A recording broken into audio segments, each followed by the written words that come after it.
मैं आजीवन निस्संतान रहूंगा और निस्संतान ही मरूंगा। ये मेरी अटल प्रतिज्ञा है। अब जरा सोचिए, कोई इंसान अपने भविष्य, अपनी खुशियों और अपनी पूरी जिंदगी का इतना भयानक बलिदान आखिर क्यों देगा? है ना हैरान करने वाली बात? ये कोई मामूली लाइन नहीं है, बल्कि एक ऐसा पल है जिसने सचमुच पूरे इतिहास की दिशा ही बदल कर रख दी। इस एक बेहद शक्तिशाली वाक्य के पीछे एक बेटी का अपने पिता के लिए ऐसा समर्पण छुपा है जिसकी कीमत उसे सदियों तक चुकानी पड़ी। तो चलिए, महाभारत के सबसे जटिल और ट्रैजिक किरदारों में से एक देवव्रत के इस कथा विश्लेषण में गोता लगाते हैं। आज हम गहराई से समझेंगे कि कैसे एक आदर्श बेटे का ये परम बलिदान एक ऐसी भयंकर त्रासदी में बदल गया जिसने अंदर ही अंदर एक पूरे साम्राज्य को खोखला कर दिया। यह सिर्फ एक कहानी नहीं है, बल्कि ड्यूटी, पर्सनल सैक्रिफाइस और एक बहुत ही भारी विरासत की एक कमाल की केस स्टडी है। शुरुआत करते हैं इस कहानी के उत्प्रेरक यानी उस परम प्रतिज्ञा और देवव्रत के महान बलिदान से। अब यहां सबसे दिलचस्प बात यह है कि ये नौबत आई क्यों।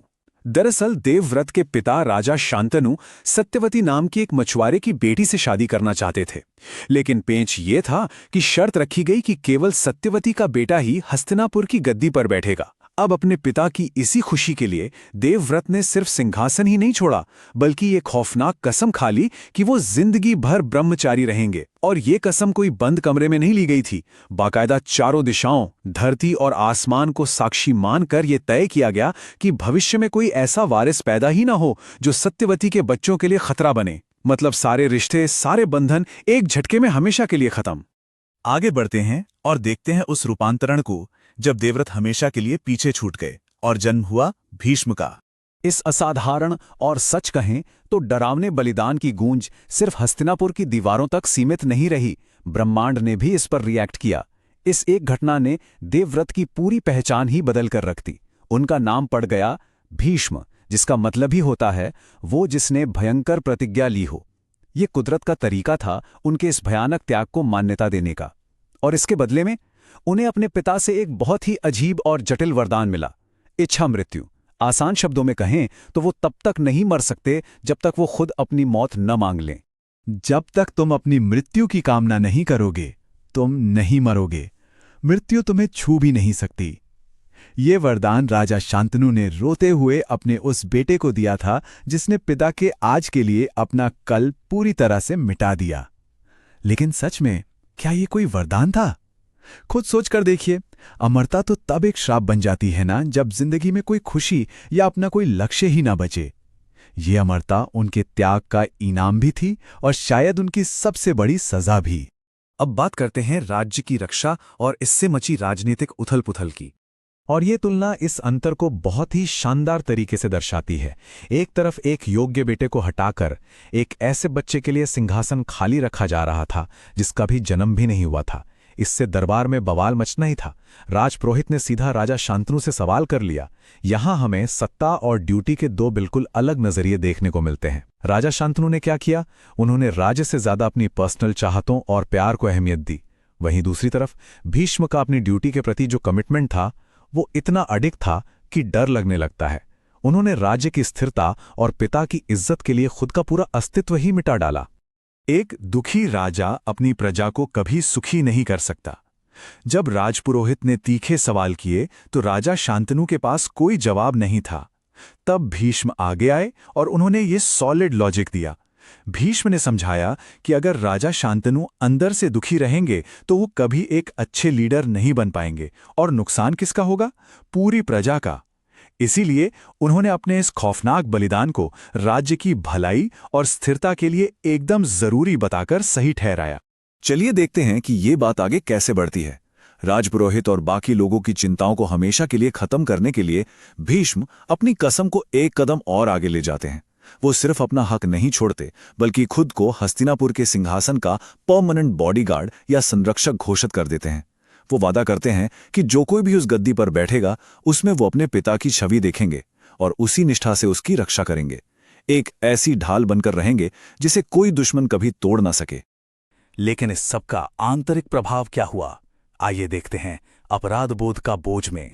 जब मुझे भीष्म और उनके साथ हुए अन्याय की याद आती है तो मेरे चुंबन राख में बदल जाते हैं। बाहर से देखने पर तो लग रहा था कि राज्य बिल्कुल सुरक्षित है, लेकिन महल के बंद दरवाजों के पीछे की कहानी कुछ और ही थी। महारानी सत्यवती को बहुत जल्द ये भयानक एहसास हो गया कि जिस खुशी के लिए उन्होंने इतनी जिद की थी वो तो पूरी तरह से बर्बाद हो चुकी है। भीष्म का ये बेदाग बलिदान उनके लिए एक ऐसा दमघोटू अपराध बोध बन गया कि जिंदगी का हर सुख उन्हें पाप लगने लगा। उनके ये शब्द साफ बताते हैं कि कैसे भीष्म का सही कदम उनके लिए खौफनाक सजा बन चुका था। मैं कैसा पिता हूं, प्रेम की प्यास में बेबस। मैंने अपने आदर्श पुत्र को एक अनंत प्यास का शाप दे दिया। सिर्फ सत्यवती ही नहीं, राजा शांतनु की हालत तो और भी बुरी थी। उन्हें अंदर ही अंदर ये बात खाए जा रही थी कि अपनी पल भर की चाहत के लिए उन्होंने अपने ही इतने महान बेटे की जिंदगी तबाह कर दी। सोचिए उस पिता पर क्या बीत रही होगी।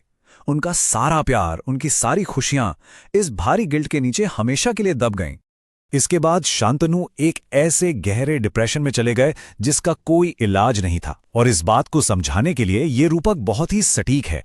राजा का मौन एक गिद्ध की तरह है जो हस्तिनापुर को नोच नोच कर खा रहा है। उनका ये दुख सिर्फ उन तक सीमित नहीं रहा, ये सच में एक गिद्ध की तरह पूरे राज्य के कॉन्फिडेंस को नोच कर खाने लगा। कितनी बड़ी विडंबना है ना।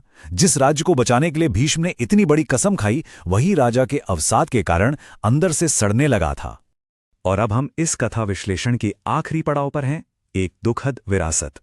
इस बलिदान के जो अनअपेक्षित नतीजे निकले वो अंततः इस पूरे राजवंश के लिए एक श्राप बन गए। इस टाइमलाइन पर गौर कीजिए, हस्तिनापुर का पतन कितनी तेजी से हुआ। देवव्रत की उस खौफनाक प्रतिज्ञा से लेकर शांतनु की मौत तक सब कुछ बहुत नाटकीय था।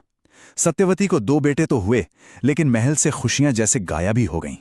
शांतनु का अवसाद इतना बढ़ गया कि वो बिस्तर से ही नहीं उठ पाए और आखिरकार मौत की भीख मांगते हुए दुनिया छोड़ गए। और जाते जाते क्या किया, राज्य का सारा भारी भरकम बोझ उसी भीष्म के कंधों पर डाल गए, जिसे वो पहले ही अंदर से पूरी तरह खाली कर चुके थे।